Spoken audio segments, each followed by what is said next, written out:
The grand chamber of the Galactic Council was silent. All 57 alien species watched as High Counselor Zethral finished reading the new rule. Humanity was now banned from leaving their solar system. Forever. Zethral was tall and blue-skinned. His 6 eyes blinked one after another as he looked at the human ambassador. "The Council has never agreed so quickly on such a big decision," he said. His voice echoed in the huge room. Ambassador Elena Chen stood straight and calm. She was the only human in the room. She wore a simple black uniform with Earth symbol on her shoulder. Her face showed no fear or anger. "You have heard our decision," Zethral continued. "Humans are too dangerous to move freely in our galaxy. In just 97 years since you built faster-than-light ships, you have spread to 17 star systems. You make weapons that break the laws of physics. Most worrying, you can copy and improve our technology too easily." The council members nodded. The Drav representatives clicked their mandibles in agreement. The gas-filled chambers holding the mist people changed color to show they supported the ban. "Humanity's ability to adapt is a big threat to galactic peace," Zethral said. "Our ships are already moving to block your solar system. No human ships will leave. No human signals will be answered." Chen bowed her head slightly. "The people of Earth understand your concerns," she said. Her voice was steady. "We will follow your ruling while we hope for a future where trust can be rebuilt." What the council did not know was that Chen's neural implant, hidden under her dark hair, was sending everything they said to Earth's Shadow Directorate. The tiny device sent the message through secret quantum channels that the council's technology could not detect. As Chen spoke words of peace, emergency plans were already starting across human space. Operation Diaspora had begun years ago, when humans first noticed the council was afraid of their fast progress. General Maya Okafor sat in the hidden command center deep under the Pacific Ocean. She watched as signals came in from human colonies and ships across the 17 systems. "They finally did it," she said to her team. "Execute Phase 3. On distant planets and moons where humans had built homes, people moved quickly but calmly. They had practiced for this day. Children and families went first, boarding unmarked, ships that used technology to hide from standard sensors. The quarantine fleet will arrive in 6 days, said Admiral Jenkins on the main screen. By then, they need to find exactly what they expect." "And what's that?" asked a young officer. "Tamed humanity," Jenkins said with a small smile. Accepting their cage, on Mars colony, Governor Thomas Rodriguez watched as the last civilian transport vanished into the darkness of space. The colony now held only volunteers, mostly older people who had chosen to stay behind as part of the deception. "Begin the show," he ordered. Immediately, engineers activated thousands of holographic projections around the colony. From orbit, it would appear that the normal population of 2 million was going about their daily lives. Similar scenes played out on Luna, Europa, and the other major human settlements in the Sol system. Back in the council chamber, Chen was finishing her formal acceptance of the ban. "Humanity will reflect on our mistakes and strive to earn your trust again," she said. Counselor Vex of the reptilian Soran Empire leaned forward. "And your outer colonies? They will resist." Chen shook her head. "All human authorities recognize the Council's decision. Our colonies will begin sending their people back to Earth immediately." This was partly true. Human authorities had indeed ordered all official colonies evacuated, but not back to Earth. 3 light-years beyond Council space, the massive colony ship Horizon dropped out of stealth mode for just 20 seconds, long enough to receive the coded signal from Earth. Captain Sarah Chen, the ambassador's sister, read the message and nodded to her crew. "It's time," she said. "Set course for Sanctuary." The Horizon carried 50,000 humans and enough supplies to build a new settlement. It was one of 30 such ships that had been prepared and launched in secret over the past 5 years. Each was headed to a different destination, all beyond the Council's sensor networks. At that same moment, on 23 worlds across Council space, humans with altered appearances and forged identities continued their work. Some were scientists, others merchants or engineers. All had been carefully placed years ago, creating a hidden network that would only grow stronger now. On Earth, President Luis Garcia addressed the United Nations. "Today marks a new chapter for humanity," he said. "The Council believes they have contained us. Let them believe it." The next day, the first Council ships arrived in the Sol system. They set up blockades around Earth, Mars, and the major moons. Their scans showed everything they expected, a disappointed but accepting humanity going about their lives within their solar prison. Admiral Krell of the Council fleet sent his report.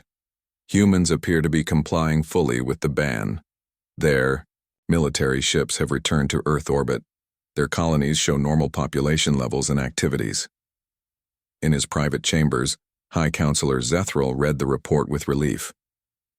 "Perhaps they are more reasonable than we feared," he said, to his aide. "Or perhaps they are planning something," the aide suggested. Zethral dismissed the concern with a wave of his hand.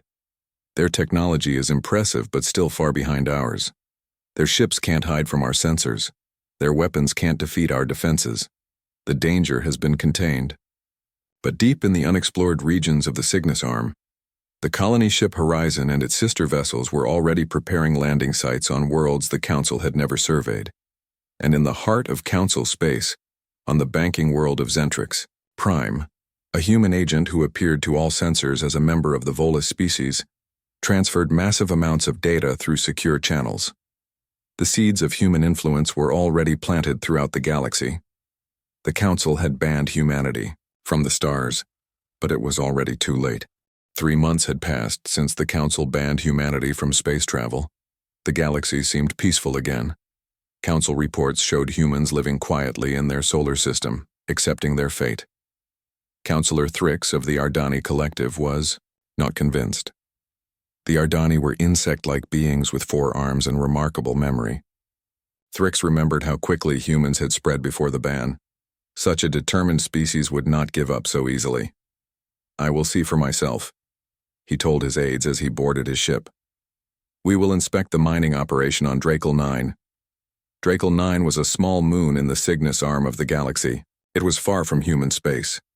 The mining facility there had existed for centuries, built and run only by Ardani workers. No human had ever officially visited this place. Thrix's ship landed at the facility's main dock. Workers lined up to greet him, their antennae twitching respectfully. The facility manager, Kriz, led the tour personally. "Production is up 12% this cycle," Kriz reported proudly. "We have discovered a new method for refining the ore that saves time." "Show me," Thrix ordered. They walked through the massive tunnels where mining machines dug deep into the moon's core. Everything seemed normal. The workers were all Ardani. The machines were of Ardani design. Yet something bothered Thrix. "When was this section built?" he asked, pointing to a newer-looking tunnel. "Just last year," Kriz answered. "We needed to expand." Thrix noticed small differences in the design. The supports were spaced differently. The lighting was more efficient. Small changes, but not typical Ardani engineering. "I wish to see the maintenance tunnels," Thrix said suddenly. Kriz seemed surprised but nodded. They climbed down a narrow shaft into the service tunnels that ran beneath the main facility. Thrix's security team followed closely. In the dim light of the maintenance tunnel, one of Thrix's guards stopped and pointed to the floor. He had found something unusual, a small cloth with dried liquid on it. The guard scanned it with his device. "Counselor," the guard said quietly, "this contains human DNA." Thrix's antennae stood straight up in alarm. "Impossible. No human has ever been here." But the evidence was clear. The scanner showed the DNA was about 2 months old, after the ban had started. Across the galaxy, similar discoveries were happening. On the ice world of Velos, a MESC scientist named Gratak was reviewing security logs when he found strange patterns in the data. Someone had accessed classified MESC military files using an unknown method. When he analyzed the coding, he found traces of human programming styles. In the Voth hierarchy's main shipyard, engineers were puzzled when they found strange words embedded in the operating systems of their newest warships. The words were in English, a human language, but no human had ever been allowed near these ships. The council called an emergency meeting. "How is this possible?" demanded High Counselor Zethral. "Our blockade around the human solar system is perfect. No ships have left or entered. Yet human traces are appearing throughout our territories," said Counselor Vex of the Sauran Empire. "Either our blockade has failed, or humans were already spread throughout our systems before." "The ban," finished Thrix. The council chamber erupted in angry shouts and worried clicks. If humans had agents throughout the galaxy, the ban was useless. But how many were there? How had they disguised themselves? At the edge of known space, on a small trading post called Frontier Station, things were changing too. A Julian merchant, named Kraltex, had become very successful over the past few years. He seemed to always know which goods would be in demand. His trading predictions were remarkably accurate. 2 council investigators arrived at Frontier Station to question Kraltex. The station manager directed them to his office. "He's in the blue sector, level 3, the manager said, "though he's been traveling more lately." When the investigators reached the office, they found it empty. All personal items were gone. The computer systems had been wiped clean. Kraltex had vanished. One investigator found a small device hidden under the desk. When activated, it displayed a simple message: "We were never contained." They scanned the office thoroughly and made a shocking discovery. The DNA traces left behind didn't match a Julian. The evidence suggested that Kraltex had never been a Julian at all, but a human using advanced disguise technology. Back on Earth, in the underground command center, General Okafor received reports from across the galaxy. On her screen, green dots showed the locations of active human agents. There were thousands of them, spread across hundreds of worlds. "Phase 3 is complete," her assistant reported. "Our agents are established in all major council territories. The ghost facilities are operational." Ghost facilities were secret human bases hidden on uninhabited planets or built into asteroids. Some were even hidden within abandoned sections of alien cities. They served as safe houses for human agents and storage for advanced technology. "What about the colony ships?" Okafor asked. "All 30 have reached their destination safely," the assistant replied. "New settlements are being established. The council has no idea where they are." Okafor nodded with satisfaction. "And Project Mirror?" "Already showing results. 6 council species have unknowingly adopted our technological improvements. They think they developed the ideas themselves. This was the most important part of the human plan. Instead of fighting the council, humans were secretly sharing their innovations. Special agents disguised as members of other species were introducing human ideas and inventions throughout the galaxy. The council races were unknowingly using human technology that was disguised to look like their own work. On the council homeworld, Zethral was becoming increasingly worried. Reports of human influence were growing. The council's intelligence agencies were finding human traces in systems they should never have accessed. "How did we not see this coming?" he asked his top advisor. "We underestimated them," the advisor said simply. "We thought they were just another young species expanding too quickly, but they were planning for this ban long before we decided on it." "But why? Why go to all this trouble instead of fighting us directly?" The advisor had no answer. The human strategy made no sense to council thinking. Most species would have tried to break the blockade or attack council worlds. But humans were playing a different game entirely. As night fell on the council capital, Zethral stood at his window, looking up at the stars. Somewhere out there, human agents were moving freely through the galaxy, spreading their influence in ways the council couldn't detect or understand. The council had banned humanity from the stars, thinking they could contain their spread. But human influence was already woven into the fabric of galactic society, spreading quietly like roots. Beneath the surface, it was already too late. Dr. Amara Okafor walked calmly through the halls of the Gathrian Medical Academy. The academy was the most respected medical center in the galaxy. To everyone there, she was Dr. Lena Vox from Proxima, a planet near Earth. Her skin had a slight blue tint and small ridges ran along her forehead. all carefully created disguises to hide her human features. For 8 years she had lived among the Gathrians. No one suspected she was actually human. Today was her most important day yet. "Dr. Vox, the council is ready for your presentation," said her assistant, a young Gathrian named Trell. Amara nodded and entered the large meeting room. 20 medical experts from different species sat around a curved table. They represented the council's health division. At the center sat Dr. Moxnell, the chief medical officer of the entire Galactic Council.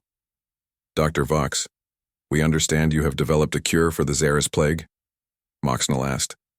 The Xeris plague had killed millions across 11 different species. In the past decade, no one had found a way to stop it. "Yes," Amara said. "After studying the virus for 6 years, my team has created a universal vaccine that works for all affected species."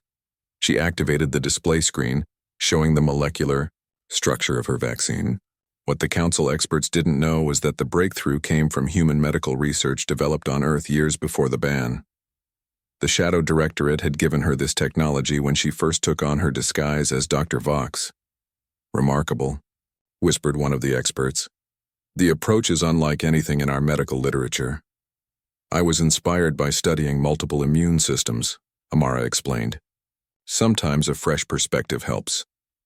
The Council Health Division approved her vaccine immediately. Within weeks, production began on 50 worlds. The Xeris plague would soon be history, and no one would know that humans had provided the cure.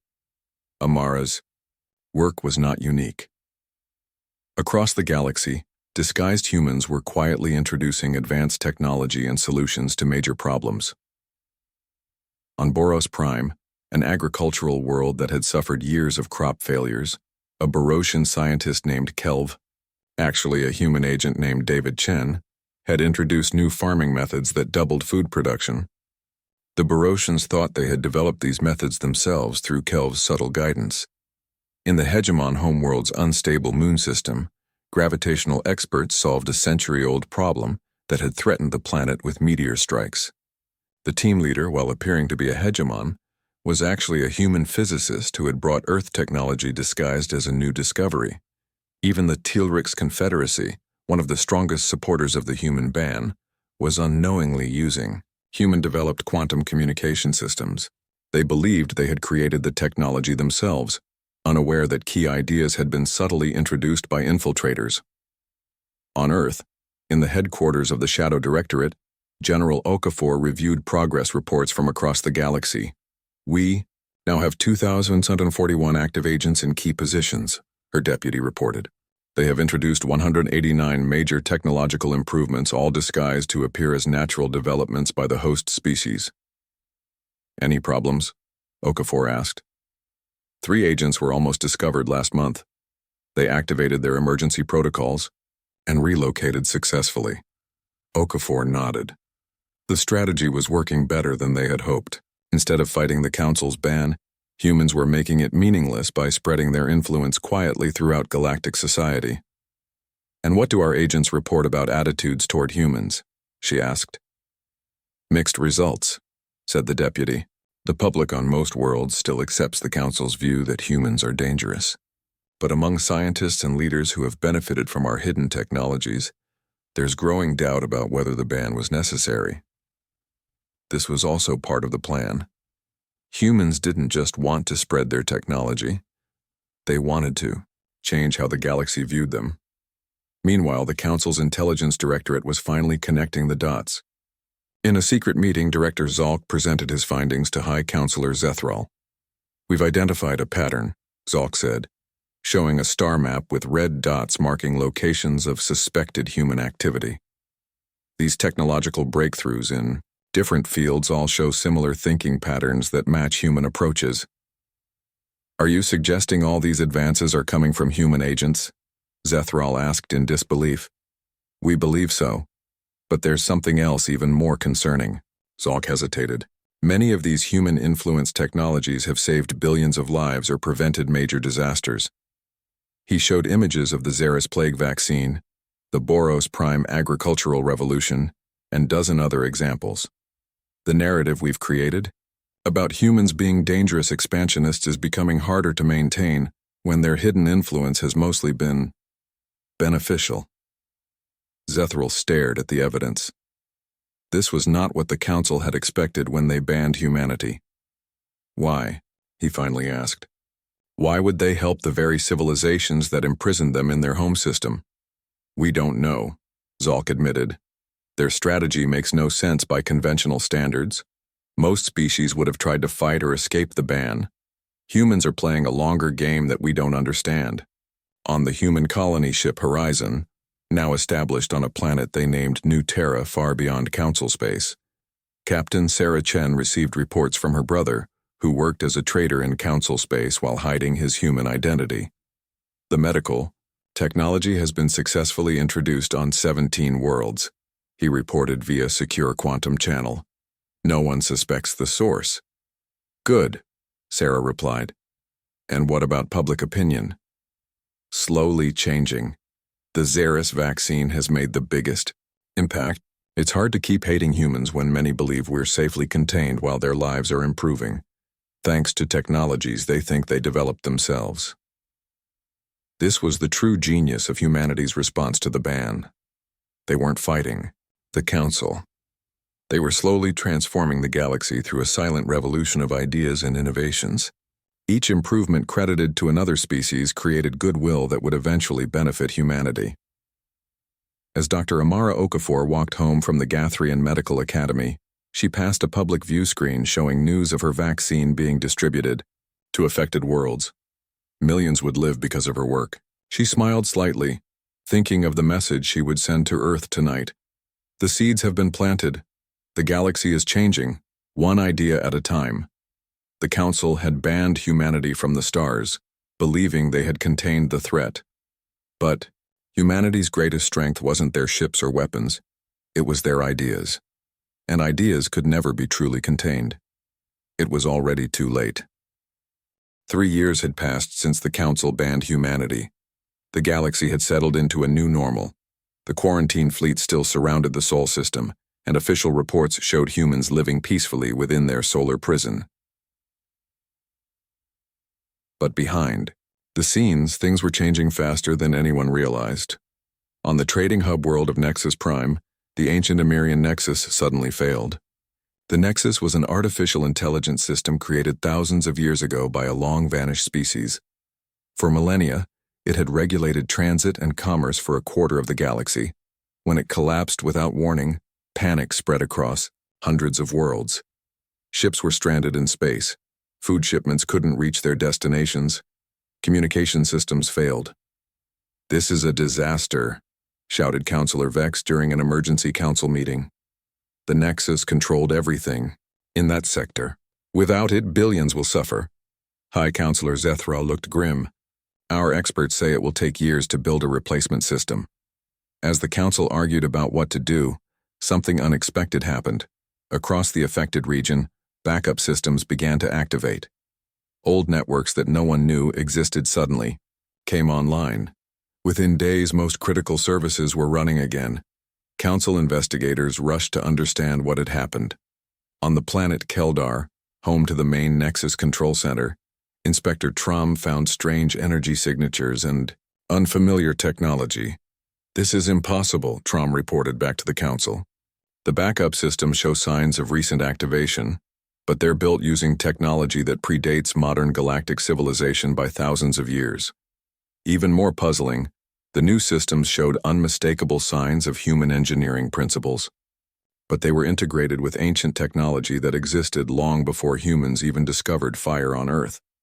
Back on Earth, Ambassador Chen requested an urgent meeting with the Council. For 3 years, she had maintained Earth's diplomatic presence, always calm and respectful despite the ban. The Council chamber was tense when Chen entered. Many councillors suspected humans were somehow responsible for the Nexus collapse. "Honorable Council," Chen began, "I come to offer information about recent events."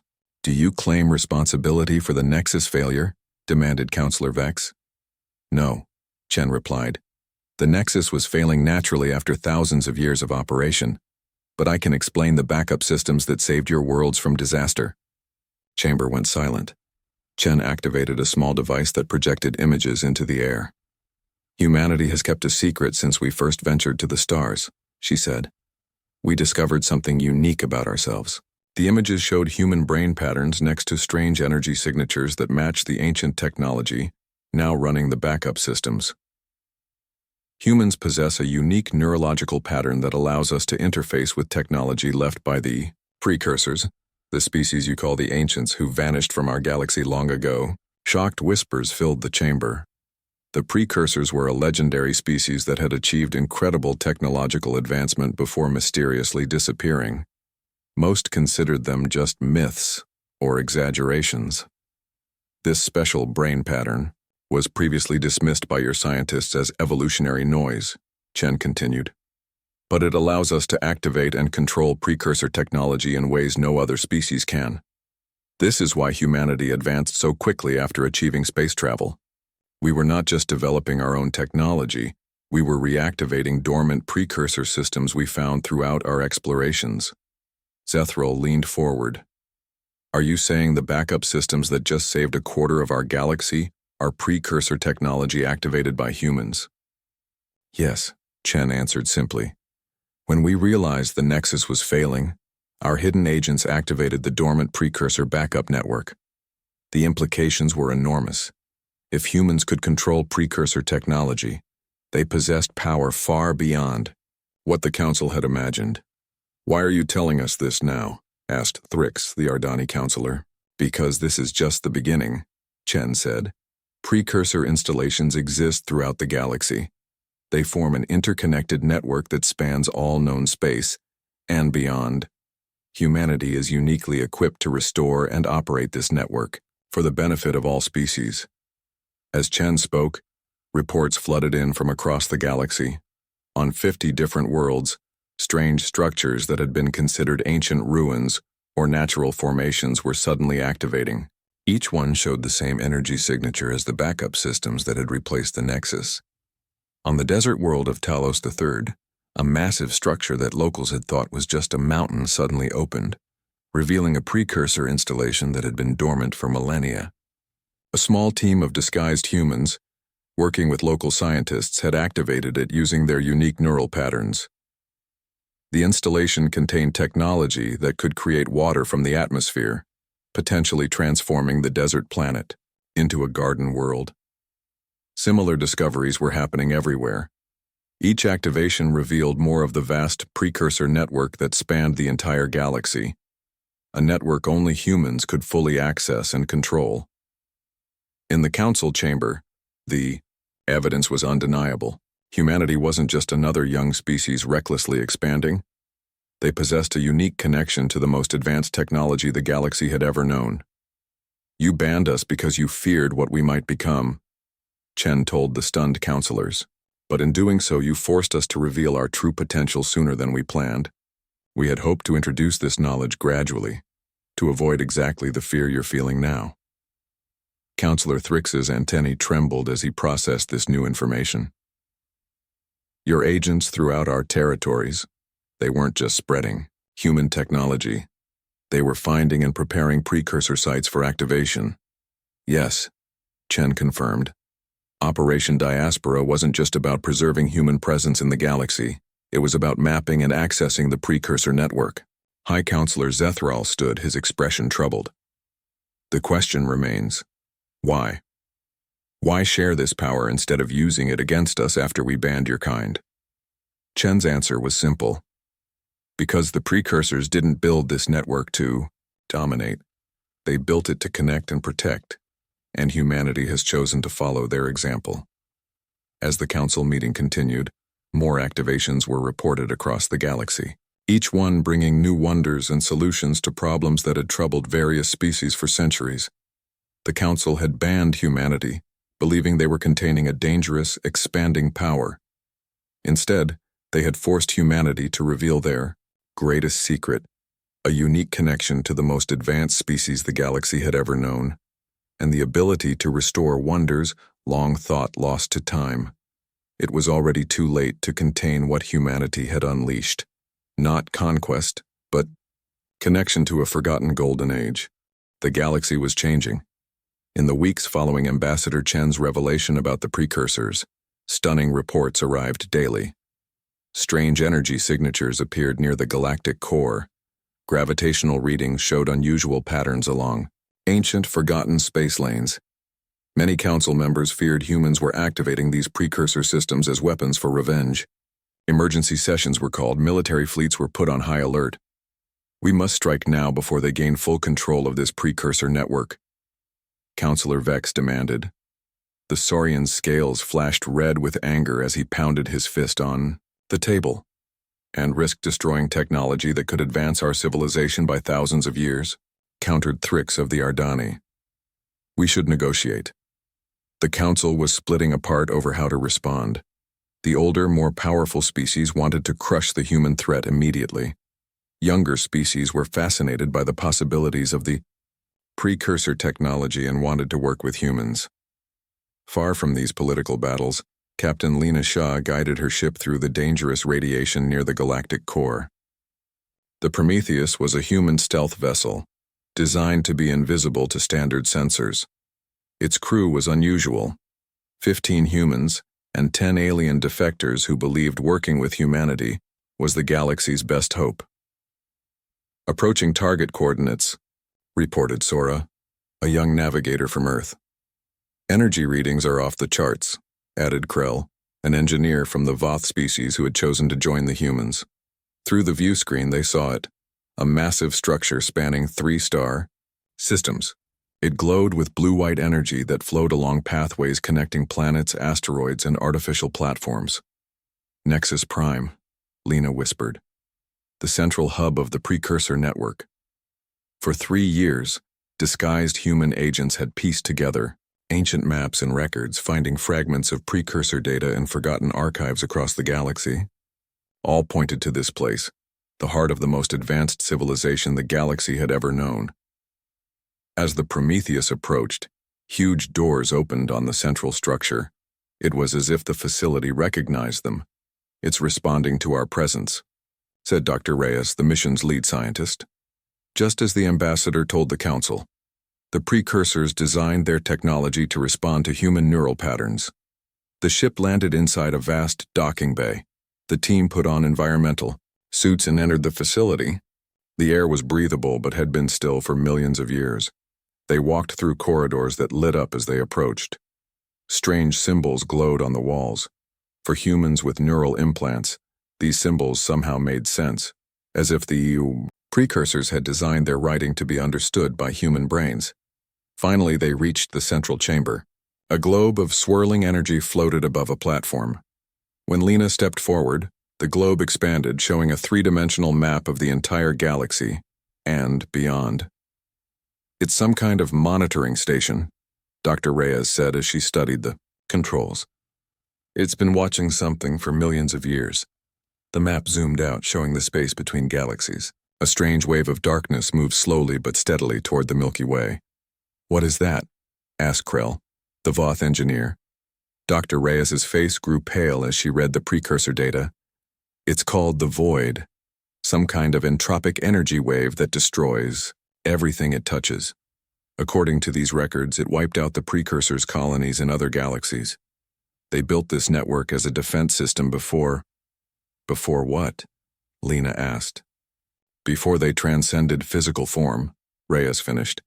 They didn't disappear. They evolved beyond matter but left this network to protect the younger species they knew would follow them. The truth was more incredible than anyone had imagined.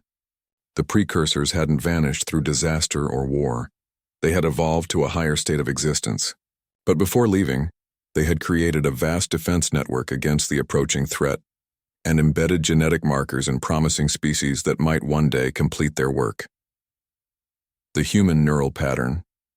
It wasn't an accident, Reyes said, as she continued reading the data. The precursors visited Earth millions of years ago.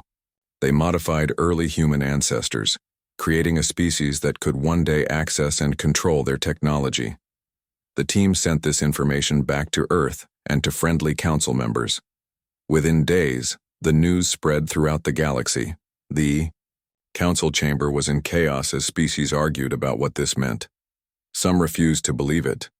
Others demanded humanity be freed immediately to help prepare defenses against the approaching threat. "This changes everything," said High Counselor Zethral. "If this void is real, and if only humans can fully control the defense network, then our survival depends on the very species we tried to contain," finished Counselor Thrix. The galaxy faced an impossible choice: maintain humanity's isolation and face extinction, or embrace the very capabilities they had feared and prepare for an existential threat. While the Council debated, humanity took action. Across the galaxy, thousands of disguised human agents revealed themselves. In key positions on hundreds of worlds, they stepped forward to demonstrate how deeply integrated they had become in galactic society. On the medical world of Gathria, Dr. Amara Okafor removed her disguise publicly, showing her true human features. "I am human," she announced to her shocked colleagues. "The Xeris vaccine that saved billions was human technology. We have never been your enemy." Similar scenes played out everywhere. Human agents who had lived for years as members of other species revealed their true identities and showed how they had used their positions to help rather than harm. On her ship near the galactic core, Captain Lena Shaw watched the void's approach on the precursor monitoring system. According to the data, it would reach the galaxy's edge in less than 50 years. "Not much time," she said to her mixed crew of humans and aliens. "But enough," said Krell, the Voth engineer. "If we work together." The Prometheus left Nexus Prime with the knowledge that would either unite the galaxy or doom it. As they headed back to Council space, Lena sent a message to all human agents and colonies. "The time for hiding is over. The time for building has begun." The Council had banned humanity to protect the galaxy from human influence. Now the galaxy's only hope was to embrace that influence before it was truly too late. 10 years had passed since the Council banned humanity from the stars. Now the Council chamber looked very different. Nearly a third of the seats were filled by human representatives. The quarantine had been officially ended 5 years earlier, when the first signs of the approaching void were detected by precursor observatories across the galaxy. High Counselor Zethral looked out at the changed assembly. His blue skin had paled with age, and 2 of his 6 eyes had dimmed. He had led the Council through its greatest transformation in history. "The combined fleet reports all defense installations are now operational," he announced. "The Outer Rim monitoring stations are tracking the void's approach. We have 20 years before first contact." The chamber was silent. Everyone knew what was at stake. The void was an entropic wave of energy that had already destroyed countless worlds in other galaxies. Only the precursor defense network could stop it, and only humans could fully control that network. Admiral Elena Chen, once Earth's lonely ambassador to a hostile council, now commanded the combined defense fleet. She stood to address the Council. "The integration of precursor technology with modern systems is complete," she reported. "Humanity's neural controllers are in position at all major nodes. We are as ready as we can be." The past decade had seen remarkable changes. After the discovery of the void and humanity's special connection to precursor technology, the galaxy had reorganized around a stark reality. Humans were essential to survival. The human agents who had been hiding throughout the galaxy revealed themselves and took key positions in the defense effort. The colony ships that had escaped before the ban returned, bringing their populations and knowledge to help prepare. What had begun as infiltration evolved into integration. Humans worked alongside the brightest minds from other species, combining their unique abilities with the diverse talents of the galaxy. "Admiral Chen," said Counselor Thrix of the Ardani, "what are our chances of success?" Chen answered honestly. "The simulations give us between 60 and 70% probability of deflecting the void. Better than we had 5 years ago." After the council meeting, Chen prepared to return to her flagship at the Galactic Rim. There, the first line of defense would face the approaching threat. Before leaving, she visited Zethral in his private chambers. The aged counselor greeted her with respect. Their relationship had evolved from adversaries to reluctant allies to something like friendship. "So this is where we find ourselves." Zethral, said. 10 years ago, I signed the order to contain your species forever. Now the galaxy's survival depends on you. History takes unexpected turns, Chen replied with a small smile. There is something I never asked you, Zethral said. When we banned humanity, you could have fought. Your agents were already throughout our territories. You could have sabotaged our worlds, taken control by force. Why didn't you? Chen was quiet for a moment. That wasn't who we wanted to be, she finally said. Earth's history is full of conquerors who took by force. We chose a different path. By infiltrating every corner of our society, Zethral's voice carried a hint of his old suspicion. By connecting, Chen corrected. By understanding. By helping. When we found the first precursor artifacts and realized what they meant, we understood that expansion wasn't enough. Connection was everything. 3 months later, Chen stood on the bridge of her flagship, the Unity, at the edge of the galaxy. Around her, thousands of ships from every species formed the largest fleet ever assembled. Behind them, the massive precursor. Defense installations hummed with power. On her command screen, she could see the status of all defense nodes. Each was operated by a human controller, their unique neural patterns allowing them to interface directly with the ancient technology. The humans worked in concert with millions of specialists from other species who maintained the systems and added their own unique insights. Admiral, her communications officer, reported, "All stations report ready." Chen took a deep breath. "Begin the activation sequence." Across the vast defensive line, thousands of humans synchronized their thoughts through the precursor network. It was a level of coordination never before achieved by any species. Their combined consciousness directed the massive energy collectors, drawing power from nearby stars. The void appeared first as a darkening of space, a region where stars seemed to dim.